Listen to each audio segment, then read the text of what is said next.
여러분 안녕하십니까? 제2 부산신항을 가덕도가 아니라 진해에 짓기로 부산과 경남이 합의했습니다. 부산이 양보한 게 아니냐는 논란이 불거졌는데요. 부산시는 대신 향후에 가덕도 동쪽 해안을 개발하기로 했다고 밝혔습니다. 하지만 부산신항의 미래가 걸린 이 중대 사안을 여론 수렴도 없이 일방적으로 결정했다는 비판이 나오고 있습니다. 첫 소식 이도원 기자입니다. 부산 강서구와 경남 진해구에 걸친 부산신항.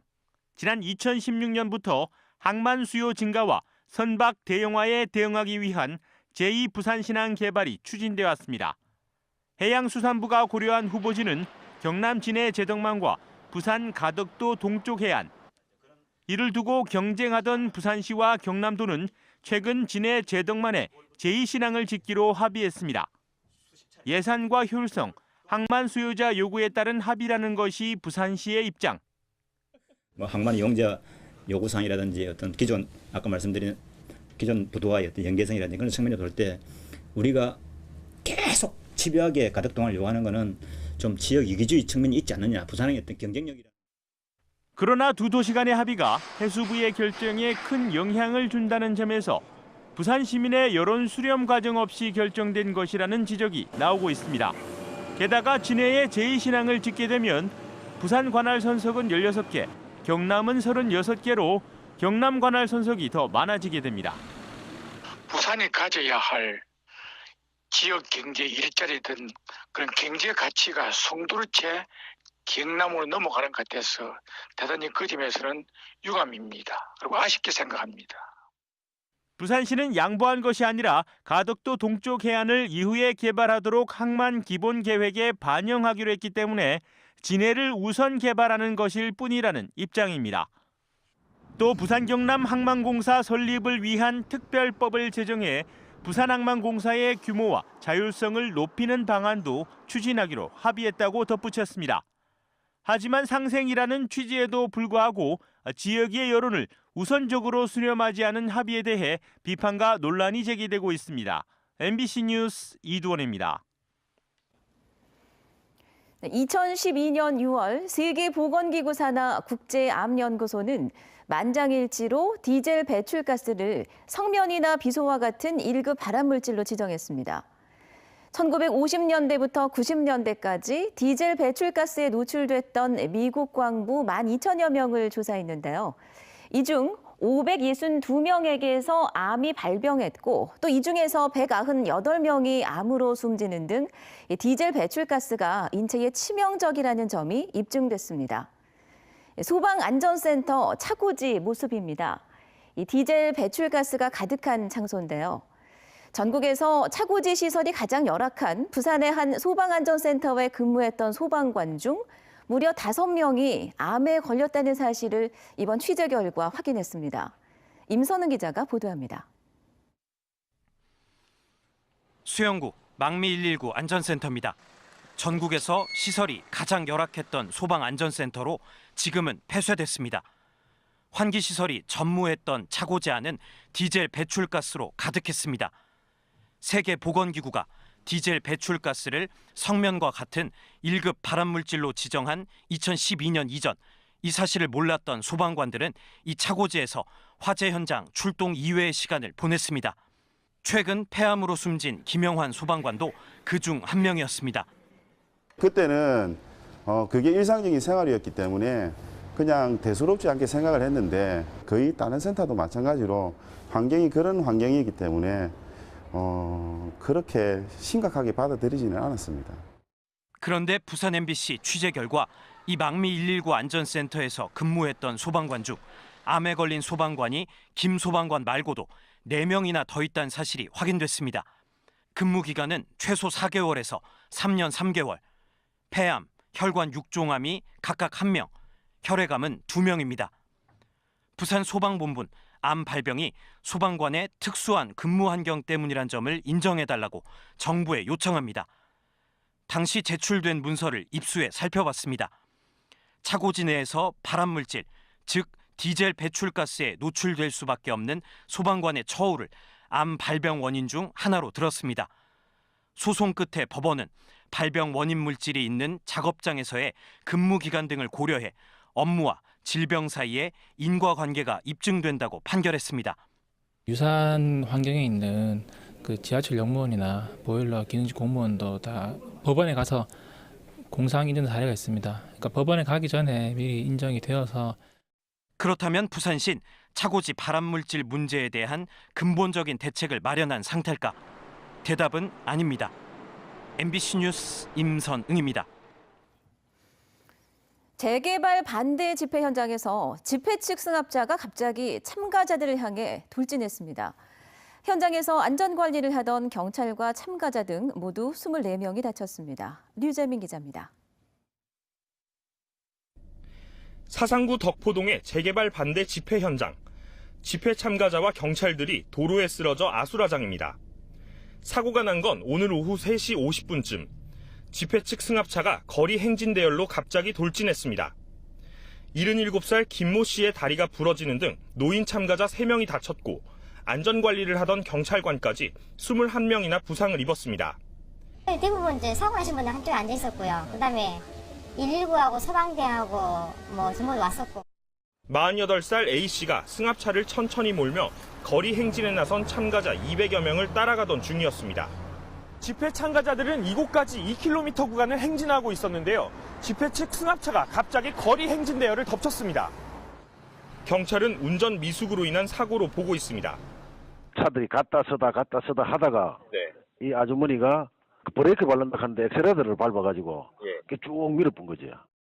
경찰은 A씨를 불구속 입건해 정확한 경위를 조사할 예정입니다. MBC 뉴스 류재민입니다. 그랜드 캐니언 추락 사고와 관련해 가족들이 국민청원의 도움을 호소한 가운데 지금 갑론을박이 팽팽합니다. 한편으론 안타깝다는 동정 여론과 이 개인 사고를 왜 국가가 나서야 하냐는 반대 여론이 맞서고 있는 겁니다. 김윤아 기자입니다. 미국 그랜드 캐니언에서 추락해 중태에 빠진 25살 박준혁 씨의 사연은 순식간에 퍼져나갔습니다. 박 씨 가족들은 국민청원에 도와달라고 호소하며 박 씨의 상태가 호전될 때까지 미국에서 치료를 받고 싶다고 밝혔습니다. 병원에서 아무리 지금 어떻다고 가라고 하는데 안 가라고 하는데 저희는 오빠가 건강이 돼야 된다고 생각하기 때문에 최대한 지금 치료를 많이 받게끔 했습니다. 병원비 10억, 국내 이송비만 2억에 이르자 동문들이 성금 모금에 나서는 등 곳곳에서 도움의 손길이 이어졌습니다. 하지만 냉정한 여론도 맞섰습니다. 개인 과실로 인한 사고를 왜 국가가 도와야 하냐며 세금 투입을 반대한다는 청원까지 잇따랐습니다. 여러 가지 사실관계가 정확히 이제 확인된 다음에 그 다음에 이제 그걸 근거로 해서 이제 검토를 해야 돼요. 재외국민에 대한 국가의 지원 등을 정한 재외국민 보호를 위한 영사조력법이 국회를 통과했지만 2년 후에 시행될 예정이라 박 씨에겐 적용되지 않습니다. 또 박 씨가 개인적으로 여행을 하다 사고를 당한 탓에 별다른 지원을 받지 못합니다. 현재 정부의 재외국민 보호는 사고의 성격에 따라 그 범위가 달라지는데 태풍이나 지진, 테러 등 국가 위기 상황에서는 정부가 적극 나서지만 개인 과실일 경우 이야기가 달라집니다. 법의 시행이 아직 안 됐거나 법 제도가 마련되어 있지 않다 하더라도 국가가 국민을 보호한다는 기본적인 원칙 아래서 병원비 금전 지원뿐만 아니라 여러 가지 다각도로 도울 수 있는 방법을 모색해 볼 수 있습니다. 한편 외교부는 정확한 경위 파악과 함께 박 씨 가족을 위해 미국 입국 안내 등의 영사 조력을 제공하고 있다고 밝혔습니다. MBC 뉴스 김윤아입니다. 올해 부산 지역 경제 성장률이 2%로 전망됐습니다. 이는 한국은행의 국내 경제 성장률 전망치 2.7%보다 낮은 수준인데요. 업종별로는 자동차 부문은 저성장 기조가 이어지고 조선업은 매출 회복세가 전망됩니다. 정은주 기자입니다. 부산경제진흥원은 올해 부산 지역 경제 성장률이 2.0%일 걸로 전망했습니다. 주력 제조업은 부진이 예상되지만 서비스업의 성장세로 지난해와 같은 수준의 경제 성장률을 보일 거란 설명입니다. 부산의 경제 성장률은 울산 1.7%, 경남 1.6% 등 동남권에서는 높지만 한국은행이 내놓은 올해 국내 경제 성장률 2.6%보다는 낮은 수치입니다.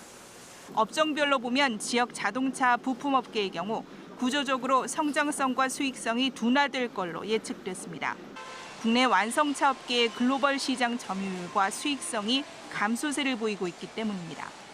지난 2011년 이후 7년 만에 지난해 글로벌 수주량 세계 1위를 탈환한 조선업은 올해 매출 회복세가 전망됩니다. 하지만 지역 조선업계의 수익성 개선 폭은 미흡할 걸로 전망됩니다.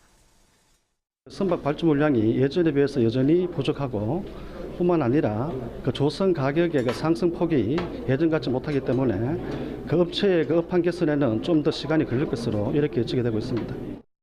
지역 도소매업 역시 소비 심리 위축과 온라인, 해외 직구 증가로 인해 성장이 둔화될 걸로 전망됩니다.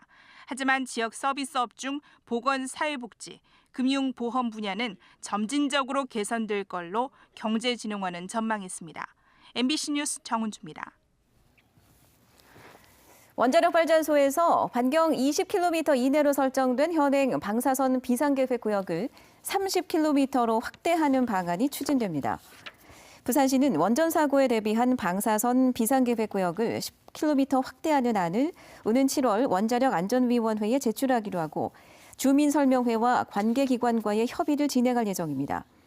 방사선 비상계획구역은 원전 방사능 누출 때 주민보호대책을 마련하기 위해 설정하는 구역으로 울산시는 이미 30km로 확대한 바 있습니다.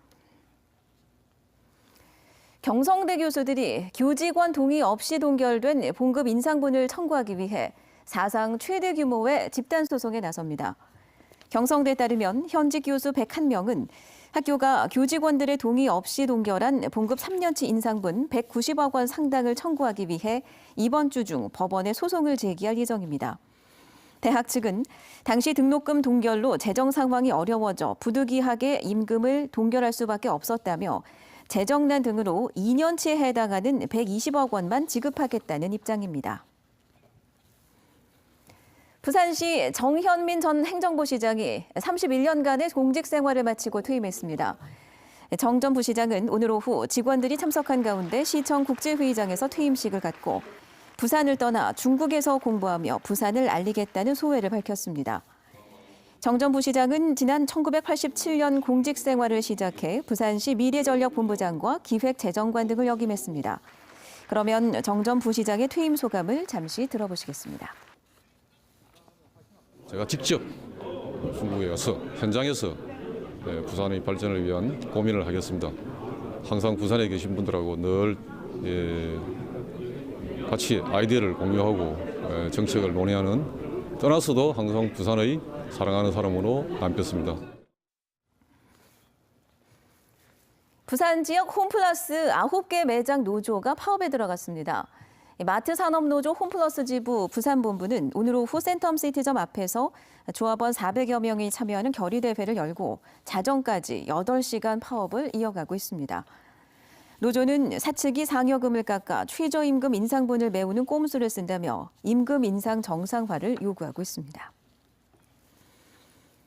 대규모 하자가 발생해 논란이 된 강서구의 한 신축 아파트에서 준공 승인을 앞두고 계약 해지가 속출하고 있습니다. 입주예정자 비상대책위원회에 따르면 시공사가 입주지원 보상금을 지급하겠다고 밝혔지만 지금까지 50여 가구가 계약금 4천만 원을 포기하고 계약 해지를 요청한 상태입니다. 비대위는 시공사가 하자 보수 현장 점검을 맡고 있다며 부산진해 경제자유구역청에 준공 승인을 미뤄달라고 요구하고 있습니다. 남대 서양에서 침몰해 한국인 8명이 실종된 스텔라 데이지호 선사 김환중 회장에 대한 구속 여부가 오늘 저녁 결정됩니다. 부산지법은 선박안전법 위반 혐의로 구속영장이 청구된 김 회장과 전 회사 본부장 등 5명에 대한 구속 전 피의자 신문을 오늘 오전에 진행했습니다.